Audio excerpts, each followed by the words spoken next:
That's where I long to be, with my three good companions, just my rifle, pony and me.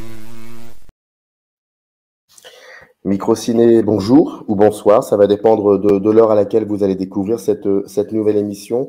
On continue d'explorer la programmation de cette 12e édition du Festival du film franco-arabe de Noisy-le-Sec, qui, je vous rappelle, se tiendra entre le 17 novembre et le 28 novembre. Je remercie d'ailleurs Mathilde Rouxel, la directrice artistique de ce festival, mais aussi Géraldine Kans, l'attachée de presse.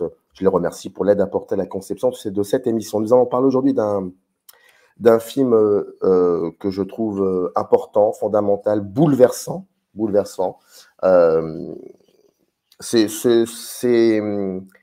Comment dire, c'est toujours très difficile de parler de ce genre de film parce qu'en fait, on ne sait pas toujours par où commencer. Mais en tout cas, ce que je peux dire, c'est que l'auteur du film, Karim Sergé, est là aujourd'hui pour nous en parler. Le film s'appelle Le Pacte d'Alep. C'est un film. Alors, bien évidemment, on va le classer peut-être dans la case documentaire, mais j'aime bien dire que c'est un film, juste un film, et c'est déjà très bien comme ça. 2 dates importantes, bien évidemment, c'est les projections de ce film. Le 20 novembre à 21h, Karim Sergé sera là pour en parler au début et à la fin du film avec vous. Et le 22 novembre à 16h.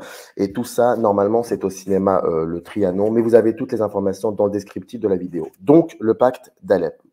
Je suis très content que Karim ait accepté cette invitation. Et je vais poser une question très simple, très basique, mais peut-être je l'avais posée une fois à un cinéaste libanais qui s'appelle Hassan Salhab. Et il m'avait un peu engueulé en me disant « Tu ne peux pas me poser ce genre de questions, mais je vais quand même vous la poser à vous. Comment ça va ?» Ah, ok. C'est une question simple, mais en même temps, elle est grande. C'est une vraie question. La vérité, ça va pas. Donc, je peux pas dire ça va. Je suis quelqu'un qui essaie toujours d'être honnête, même avec les simples questions de toujours bonjour, ça va. La vérité, ça va pas.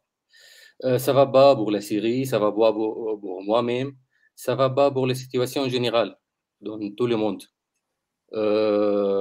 Toujours il y a des guerres, toujours il y a des problèmes, il y a des bombardements, il y a des villes qui détruisent, il y a des familles qui détruisent aussi, il y a des pourcentages qui détruisent. Alors, je ne peux pas dire ça va, non, ça va pas. Moi, je ne savais pas comment discuter, comment commencer avec vous. Alors, il y a cette question, effectivement, est-ce que ça va pas, mais on essaye toujours, lorsqu'on voit un film de cinéma et qu'on questionne un peu le cinéma, comme je le fais depuis un certain temps, donc dans la partie critique, d'essayer de se focaliser uniquement sur ça et donc de mettre l'émotion de côté. Mais bon, l'émotion l'émotion nous rattrape assez vite parce qu'il y a aussi, dans votre projet, dans votre regard, il y a aussi une intention de cinéma. Donc, où je place ma caméra, comment je filme, à partir de quel moment, est-ce que je dois réfléchir ou pas? Et donc, c'est pour ça que pendant la conversation, c'est vrai, très souvent, je me permettrai plus de parler d'accès vers le langage cinématographique, mais ça ne veut pas dire pour autant que l'émotion n'y est pas. Mais je pense que le respect fondamental que je vous dois, c'est de rester sur le langage cinématographique, je pense. Et donc, moi, ma première véritable question, pour le coup, c'est on n'est pas forcément à l'intérieur du film, plutôt maintenant à l'extérieur, parce que vous accompagnez ce film. Et est-ce que, lorsque vous l'aviez terminé, parce qu'on va parler de ça aussi, ça a été, voilà, il y a une période quand vous avez décidé de capter tout ça, je vais pas parler de tournage, mais capter tout ça, parce que tournage, ce serait un peu désobligeant. Donc, on va capter tout ça. Et ensuite, il y a qu'est-ce que je fais de tout ça. Mais après, il y a tout ça, on va le montrer à un public, on va en parler aussi avec des journalistes. Est-ce que, comment on fait avec tout ce que ce film génère, comment on fait pour continuer à en parler alors que les images, finalement, suffisent à elles-mêmes? Pour moi, ce n'est pas question de film, ce n'est pas question de scénario. C'est loin de ça. Donc, qu'est-ce que je fais, moi? J'ai essayé avec les films, j'ai écrit les scénarios, j'ai fait les tournages. Quand j'ai commencé à faire le montage, c'était compliqué. Comment je vais amener les publics de l'extérieur de la série pour comprendre bien Qu'est-ce qui se passe pendant cette période? Et comment on peut changer le futur? Donc, le but pour moi de changer le futur avec un travail artistique, essayer de changer le futur, essayer de ne pas répéter l'erreur qu'il fait. On ne peut pas accepter qu'il y ait un ville entier détruit. On ne peut pas accepter le bombardement de l'école. Dans mon film, il y a une école qui est bombardée. Tout le monde le regarde. Malheureusement, aucun pays il fait des actions pour cette tragédie extrême ne répète pas encore à nouveau. Donc, le but pour moi, c'était prendre l'expérience, regarder, réfléchir, entrer dans l'intérieur de chaque personne pendant le film. Et voilà, après, de pas essayer de pas transmettre ce sentiment à une nouvelle personne au futur.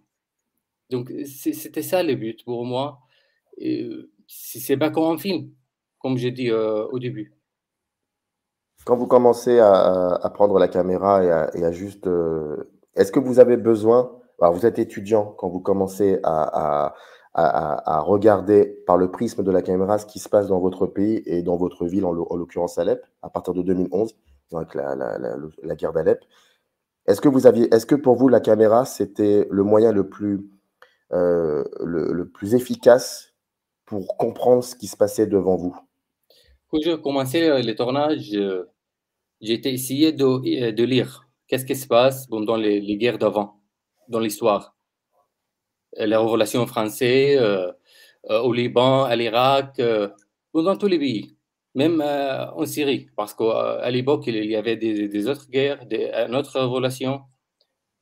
Et toujours, les gagnants, c'est eux qui écrivent l'histoire.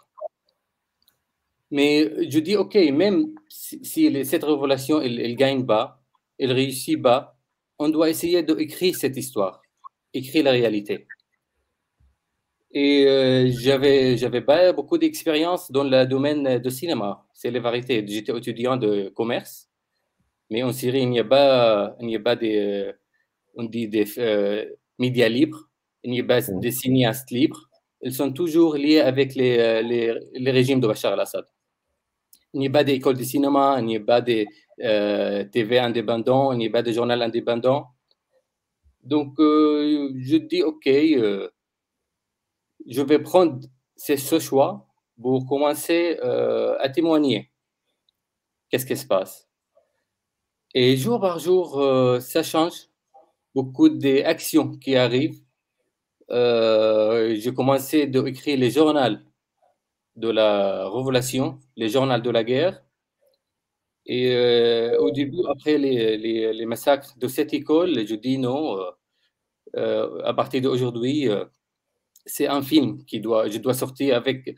Si j'ai resté vivant, à la fin, je dois sortir avec un film pour essayer de transmettre ce sentiment que les citoyens d'Alep, les citoyens de Syrie, qui les senti pendant la guerre, faire tout le monde sentir un petit peu ce sentiment pour le futur.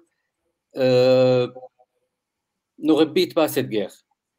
Ne répète pas cette guerre, non en Syrie, non en Palestine, Israël, n'importe quel pays. On n'a besoin pas de guerre, on a besoin d'humanité, on a besoin de garder notre humanité. J'ai essayé de poser des questions, être devant un mémoire, être honnête, être loin de la propagande, être loin de la cliché qu'on voit sur la guerre. Toujours, on dit la guerre, c'est les chaos, c'est les crimes. Mais dans les guerres, il y a des citoyens. On doit entrer dans l'intérieur de chaque citoyen et chercher son humanité. Et chercher comment il arrive de ce moment. Pourquoi les peuples syriens ils décident de faire la révélation? Pourquoi après ça devient une guerre? Et pourquoi un avion il vient sur une ville et attaque une école? C'est quoi les raisons? Est-ce qu'il y a une raison qui donne de n'importe quelle personne de bombarder une école ou un hôpital ou une maison? Je ne trouve pas. Donc, j'ai essayé avec ce film, amener les spectateurs, prendre les mains, comme, comme les enfants, et rencontrer l'histoire, explique, pose des questions, et après, je laisse chaque personne regarder les films, essayer de poser lui-même à la place de la pourcentage de la film et prendre les choix. Dans la normale vie, on est toujours, les choix, c'est facile. Ah, à Paris, je me réveille, je dis, OK, je prends le café, je prends de thé.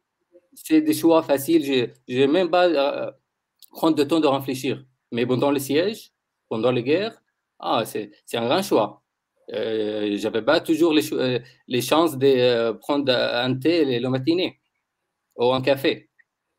Je n'avais pas le choix de choisir où je veux passer mes vacances. C'est pas un choix.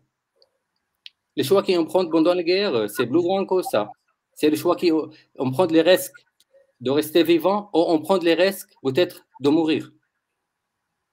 Est-ce qu'on reste pour soutenir notre pays, pour résister pour la liberté, pour la démocratie, ou on lâche les mains et on essayait de sortir, de quitter le pays vers l'exil. Et c'est l'exil, c'est une autre histoire, hyper compliquée. Alors, toute cette question, j'ai essayé de poser à moi-même, à la citoyenne d'Alab, et à la même temps, cette question va être posée pour le public qui va regarder les films. Il va regarder qu'est-ce qui se passe, rencontre avec plusieurs histoires de plusieurs familles et plusieurs pourcentages de la ville d'Alab et essayer de prendre la place de chaque personne et faire le choix. Il y a le choix aussi de la caméra. Oui, moi, mon choix, c'est d'avoir un troisième main. Les citoyens d'Alab, ils sont habitués de me dire, tu as une personne avec 3 mains. Parce que j'étais toujours avec les caméras, c'était les troisième main, et tout le monde, ils sont habitués de me voir avec les caméras, et ça m'a aidé beaucoup que l'image devienne des images de réel. Il n'y a pas des scènes on dit des scènes fiction qui on fait des rôles pour tourner. Toute l'image, elle était normale. C'était la réalité. Parce que tout le monde ne regarde pas les caméras. Et là, ils ont oublié les caméras. J'ai posé 5 ans. Presque chaque jour, je vais le tournage. Et tout le monde m'a dit, toi, quelqu'un avec trois mains. Et peut-être 3 yeux aussi. Oui, mais avant le moment du film où vous nous parlez de enfin, vous nous annoncez le massacre qu'il y a eu dans cette école, il y a ces quelques plans furtifs et en même temps beaux, pardonnez-moi d'utiliser ce mot-là, mais c'est de la beauté dans ce genre d'endroit. Quand elle est là, c'est toujours assez impressionnant. Là, c'est l'institutrice qui vous dit ce que tu filmes là n'est pas le réel. Oui, parce qu'on essaie toujours de cacher le réel, de cacher derrière notre doigt. On n'aime pas que le réel être lourd, être dur. Quand je vois des villes détruites, je dis non, je suis dans un cauchemar. C'est pas le réel. Et j'aime bien de réveiller tôt pour revenir sur la réalité qui est bon. Donc peut-être à cause de ça. Est-ce que ça vous a permis aussi de ne pas perdre la tête, le fait de filmer au jour le jour? Ou est-ce que vous êtes devenu fou à un moment? Les caméras, pour moi, les caméras elles étaient mon préféré ami. Donc c'était vraiment mon ami. On a besoin toujours de parler avec quelqu'un ou écouter quelqu'un. Donc faire des relations avec des personnes. Et pour moi, les caméras, elles étaient toujours une oreille. Donc j'ai essayé d'écouter des autres personnes, faire les personnes parlent de plus. Et en plus aussi, c'était une façon il me protège. Les caméras aussi, elles me protègent beaucoup de temps parce qu'à la fin, on était dans la guerre c'est un petit peu le chaos. Et les caméras, elles étaient vraiment comme quelqu'un qui me protège. Comme quelqu'un me voit avec les caméras, ça m'a fait un peu plus de place de liberté. Donc, oui, tu as raison. Les caméras, elles étaient plutôt un pourcentage avec moi. Et dans le film aussi.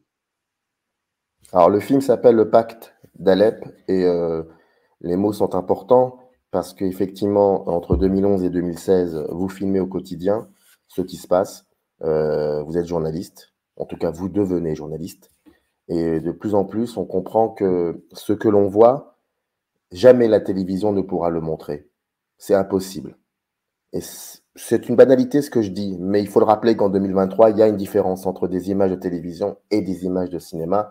Et la grosse différence, c'est qu'il y a un média qui essaie de copier l'autre, à savoir le cinéma, la télévision qui essaie de copier le cinéma. Et plus on avance, et plus vous nous le dites aussi à cette voix off, on va y revenir sur la voix off. J'ai une question à vous poser par rapport à la voix off, mais on revient après. On comprend très vite que il y a deux choses. Il y a d'abord, jamais j'aurai d'enfant par rapport à ce que vous... Bon, il s'avère que vous en avez eu un et il est important par rapport aux images que vous nous montrez de cet enfant-là. Et puis surtout, ne jamais quitter Alep. C'est le grand pacte que je l'ai fait avec un ami. Et on fait toujours des pactes avec nos enfants, avec nos familles, avec les personnes qu'on aime. Les relations amoureuses, il y a toujours des pactes. On garde notre amour jusqu'à bout. Moi, le grand pacte, c'était avec un ami pour la liberté. On dit on doit rester jusqu'à bout à Alep pour aider la révélation, pour aider les autres personnes à réussir d'avoir son liberté et pour finir les périodes de la dictature. Donc, c'était ça les pactes. Jusqu'à aujourd'hui, je fais des pactes moi. Je fais des pactes avec mon garçon, je fais des pactes avec les amis. Et je suis quelqu'un qui essaie de garder les pactes. C'est pas juste un mot. Et à la Syrie, en général, peut-être au pays du Moyen-Orient, quand on dit quelque chose, on dit on doit avoir notre mot. Donc, quand on dit un mot, on doit être capable d'être honnête avec le mot. C'est pas juste, OK, je te confie. C'est la question de confiance. Malheureusement, je ne sais pas si moi, j'étais bien gardé cette pacte jusqu'à but. On va découvrir ça dans le film. Je ne vais pas parler de ça, peut-être plus détailler ça.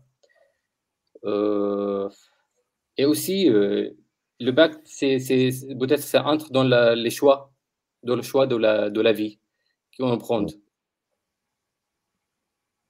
Vous aviez, quand vous avez commencé à travailler sur le montage, à le penser, ce montage, déjà, vous aviez, pardonnez-moi cette question un peu bateau, enfin, pas un peu bateau, mais un peu terre à terre. Vous aviez combien d'heures de rush? 5 ans de tournage. Ouais. J'ai quitté Alep, j'ai laissé tout, comme beaucoup de monde. Donc, j'ai gardé avec un sac. Il y a presque 5 ou 6 hard disques, disques durs. Ouais. Il était rempli. Peut-être c'est vers 500, 600 heures d'orage. C'était hyper compliqué pour moi de regarder tout ça. Ça m'a pris peut-être un an entier juste de regarder. Ça me prend beaucoup d'énergie, beaucoup de temps, juste de regarder avant de commencer le montage. Juste regarder, prendre les notes, choisir les premières choses que je dis, OK, je vais utiliser ça, je ne veux pas utiliser ça. C'était hyper compliqué. Et chaque image, chaque scène, pour moi, c'était comme un petit enfant. Il est important de montrer. Pour moi, c'est important de montrer les 600 heures de cette rage. tout le monde doit voir ça. Mais je vais, euh, comment je vais expliquer chaque image? C'était ça, c'est le travail un petit peu complexe. C'était comme les puzzles. C'était comme le puzzle vraiment. Ça m'a pris beaucoup d'énergie. Et finalement, le bac Talab est là. Elle est là. Peut-être au futur, je vais faire un deuxième film avec CRH aussi. Pourquoi Mhm. pas? Donc, c'était ça les travails plus compliqués. Mais je vous avouerai avoir été très surpris. Ça va peut-être vous faire rire ce que je vais vous dire, mais je vous avouerai avoir été très surpris par la durée du film. En fait, je l'ai trouvé court. Ah oui, Oui, alors il faut dire que le film dure à peu près 1h50, 53, je crois, si je ne me trompe pas. c'est ça. En Voilà. 43, ouais. Mais comme je savais que vous aviez, pendant plus de 6 ans, vous avez tourné au quotidien, je me disais, bon, ça va être énorme. Ça va être énorme et c'est normal en même temps. C'est logique. Et quand j'avais vu la durée du film, j'avais été très surpris. Et là, vous me dites 500 heures de rush condensées en 1h50, 1h53. Yeah. Comment on fait ça? Est-ce que, j'imagine que vous aviez été, vous avez travaillé pendant 1 heure pendant un an, pardon, Ah non, sur le dérochage. Ah, d'ailleurs, une question. Et après, on ouais, parlera du dérochage. Dans le résultat final de ce que l'on voit, il y a des personnages, il y a des, voilà, qui viennent, qui repartent, qui viennent, qui repartent. Et puis parfois, il y en a aussi qui malheureusement repartent définitivement dans le sens où ils ne sont plus là. c'est ça. Et ma question va vous sembler peut-être un petit peu, enfin, est-ce que c'est en dérochant que vous avez, pour le coup, véritablement fait le deuil de certains, ou alors c'était au moment où ils sont partis? Il y a beaucoup d'images qui j'avais malheureusement pas le droit de l'utiliser Hmm. pour la sécurité de cette pourcentage. J'ai filmé avec plusieurs personnes, mais après, elles m'ont contacté pour dire c'est bien de ne pas utiliser mon image pour la raison de sécurité de, de chaque personne ou de leur famille. Parce qu'en Syrie, les situations elles sont hyper compliquées. Moi, quand je fais un film, c'est pas dangereux, c'est pas juste mon nom, il devient de la blacklist de la régime de Bachar al-Assad. C'est le nom de toutes les familles. Donc moi, Karim Sergier, et à la rapport de chaque rapport en Syrie, si quelqu'un de la famille Sergier, elle passe, peut-être elle va avoir des questions. Est-ce que vous savez Karim Sergier? C'est quoi la relation avec Karim Sergier? Donc c'est plutôt dangereux de parler. En Syrie, c'est dangereux de parler. Et pour le deuxième pourcentage que je l'ai tourné avec en Syrie, quand devient en exil, on a quitté la pays, ils ont décidé de ne pas présenter dans le film. Hmm. Ils m'ont dit, OK, peut-être après, quand la situation va changer, peut-être tu peux utiliser cette image. Donc, c'est un seul choix. Que j'avais, c'est un seul parti que je n'avais pas le choix d'utiliser cette image. Et c'était hyper important pour moi, dans le scénario qui il était dans ma tête quand j'ai fait les tournages. Après, il y a des personnages qui sont ben, nécessaires d'utiliser son histoire avec les narrations de la film. Peut-être je vais utiliser après, si je fais un deuxième film sur l'histoire d'Alap. Et à la fin, on doit toujours choisir. Donc, je ne peux pas mettre toute l'histoire que j'ai tournée pendant un film 1 heure 40 minutes. C'est impossible.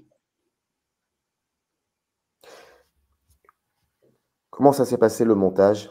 Pas enfin, la deuxième partie du montage. Est-ce que, comment pendant, c'était combien de temps a duré le montage d'ailleurs? Moi, je suis arrivé en France à la fin de 2017. Mhm. Il prend plutôt 2 ans et demi, le montage. J'ai commencé la première année juste de regarder, prendre des notes, écrire les scénarios. J'ai changé le scénario plusieurs fois. Euh, Après, j'ai travaillé avec quelqu'un sur le montage, un monteur français, ça s'appelle François Scollier. Il m'a beaucoup aidé. J'étais besoin à ce moment d'un regard de l'extérieur parce que tous les travaux, je les fais toute seule. À Lab, j'étais toute seule, donc les tournages, l'écrit des scénarios, les sons, les premiers montages, tout ça, je le fais toute seule. Donc, j'étais besoin d'un regard de l'extérieur et j'étais recherché de quelqu'un qui je peux lui confiance, donc qui a déjà fait des projets complexes, parce que c'était compliqué de travailler dans ce projet, vraiment, beaucoup d'images. Et j'ai trouvé François, et il m'a beaucoup aidé, vraiment. Mais comment on fait pour trouver aussi quelqu'un qui va produire ce film, un producteur? Est-ce que ça a été compliqué ou ça a été... Ouais. C'était très compliqué. Et pour moi, quand je suis arrivé en France, j'avais pas beaucoup de relations. J'ai travaillé avant avec l'agence France Presse. Je fais plusieurs reportages pour TF1, pour Arte, mais c'était des travaux de freelance. Et quand je suis arrivé, j'étais juste le premier but pour moi, essayer de parler un petit peu le français pour arriver de faire la communication avec le monde et trouver un endroit pour commencer le premier travail. Il y avait une association qui s'appelle l'Atelier des artistes à Paris qui m'a aidé pour avoir un bureau pour commencer à regarder l'image et faire le montage. Et à partir de l'atelier, j'ai rencontré avec le producteur. Je lui ai proposé le projet, elle était intéressée. Et le travail, ça commence. C'est après les premières années, je regarde. Les deuxième année, j'ai trouvé le producteur.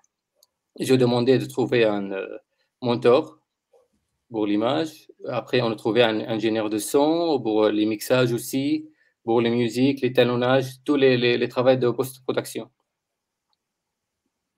Et la voix off, le texte, est-ce qu'il provient d'un journal que vous teniez à l'époque ou est-ce que ça a été fait après? C'est ça. Qu'est-ce que j'étais fait à Lab, comme je dis au début, écrire les journaux de chaque jour.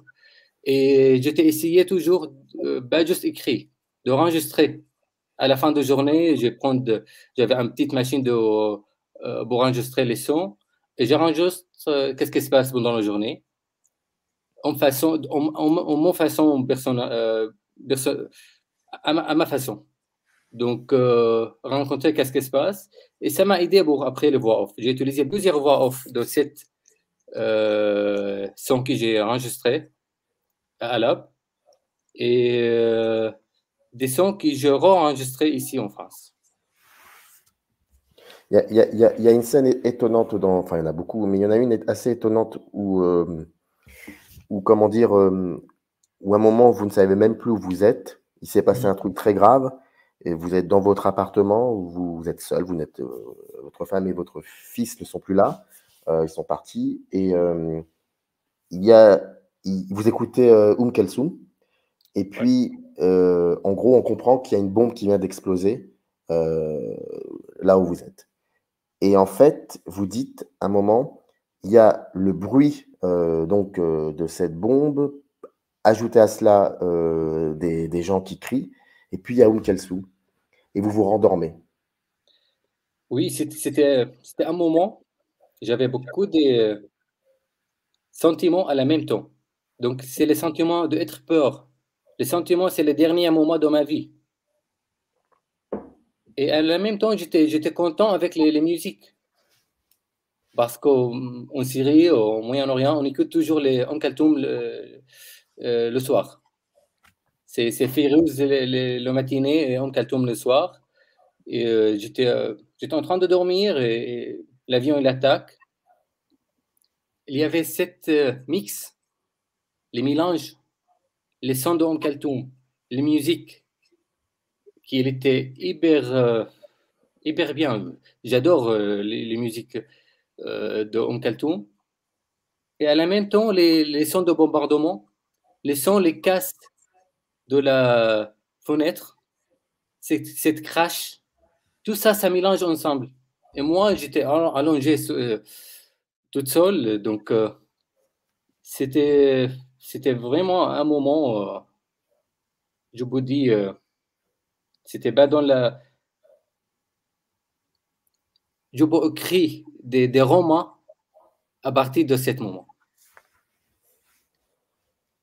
Mais vous décidez de ne pas le reproduire aussi, de ne pas le reconstituer, parce que le plan d'après, vous filmez de loin, donc Femmes. Ouais. Exactement. Et il y a ça aussi. Ouais. Et c'est une question peut-être de ce qu'on appelle de la cuisine interne, mais comment on arrive à décider, à trouver que c'est cette séquence-là qu'il faut mettre après la séquence de la bombe et du mix? Pour moi, c'était les sentiments. Quelquefois, dans les montages, on doit donner c'est comme si tu donnes un coup de quelqu'un, un autre coup, et après, te faire les personnes respirer. Donc, je rencontre cette histoire hyper dure et qui nous fait imaginer les moments.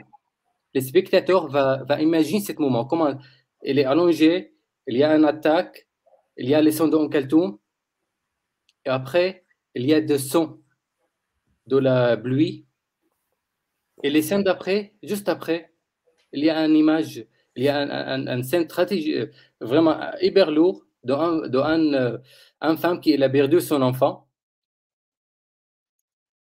Et puis, on prend notre temps pour réfléchir de cette scène avec les scènes de l'oiseau, avec les musiques. Donc, c'est avec les sentiments pour moi. Les montages, c'est les sentiments. Il n'y a pas de règles. Beaucoup de monde dit les montages, c'est des règles. On doit Non, pour moi, c'est les sentiments.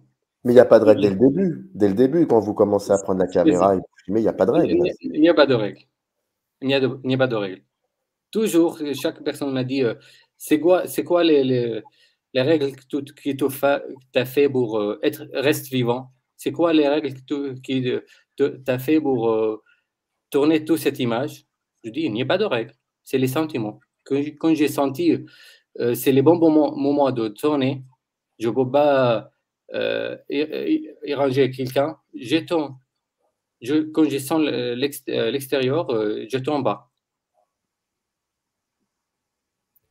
Donc, c'est toujours avec les sentiments. J'ai tourné le film avec les sentiments. Parce que j'étais aussi un citoyen d'Alab, comme les autres. Donc, j'avais le même sentiment de les autres.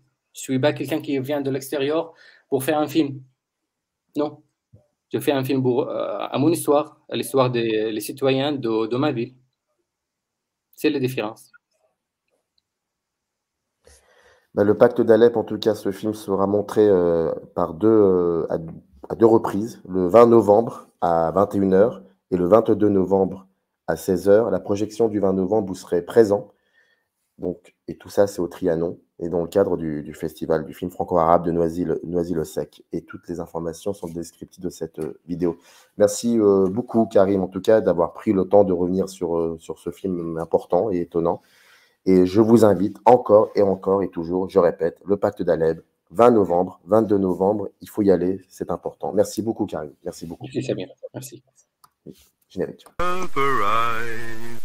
In the canyon, that's where I long to be, with my 3 good companions.